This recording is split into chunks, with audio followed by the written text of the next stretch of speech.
సినిమాకు తన పరిధిని పెంచుకుంటూ నేడు పాన్ వరల్డ్ స్థాయికి మన తెలుగు సినిమాని తీసుకెళ్లిన రాజమౌళి గురించి ఎంత చెప్పినా తక్కువే అవుతుంది. అలాంటి ప్రతిభ ఉన్న దర్శకుడు మన ఇండస్ట్రీలో పుట్టడం తెలుగు సినిమా చేసుకున్న అదృష్టం. అదే ఆయనకు ఉపయోగించదగ్గ పదజాలం. RRRతో హాలీవుడ్ మార్కెట్లోకి ఎంట్రీ ఇచ్చిన రాజమౌళి తన తదుపరి చిత్రంతో హద్దులు చెరిపేస్తాడని మనమంతా ఊహించాము. మన ఊహలకు తగ్గట్టుగానే ఆయన మహేష్తో చేయబోతున్న సినిమాని ప్లాన్ చేస్తున్నాడు. నవంబర్లో ఈ సినిమాకు సంబంధించిన అప్డేట్ ఉంటుందని, ఇప్పటి వరకు ఇండియన్ ఫిలిం ఇండస్ట్రీ కంపెనీని ఎరుగని రేంజ్లో అప్డేట్ని రివీల్ చేస్తామని రాజమౌళి ఇప్పటికే మహేష్ బాబు పుట్టినరోజు నాడు చెప్పుకొచ్చాడు. ఇందుకే ఆయన ప్లాన్ చేసిన సర్ప్రైజ్ ఏంటి? ప్రమోషన్స్లో ఎప్పుడు సరికొత్త స్ట్రాటజీని ఉపయోగించే రాజమౌళి ఈసారి ఏం చేయబోతున్నాడు అనే ఆతృత ప్రతి ఒక్కరిలోనూ ఉంది.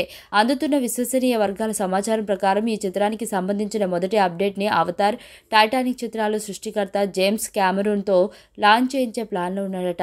అది కూడా ఏదో ట్విట్టర్ లేదా వేరే సోషల్ మీడియాలో చేయిస్తారు అనుకుంటే పొరపాటే.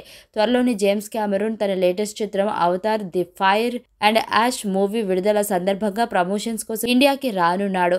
ఒక ప్రమోషనల్ ఈవెంట్లో ప్రత్యేకంగా ఆయన్ని ముఖ్య అతిథిగా ఆహ్వానించి మొదటి అప్డేట్ని ఆయన చేతుల మీదుగా లాంచ్ చేయించే ప్లాన్లో ఉన్నారట. ఇదే గనక జరిగితే వరల్డ్ వైడ్గా ఈ సినిమాకి వచ్చే సౌండ్ మామూలు రేంజ్లో ఉండదు.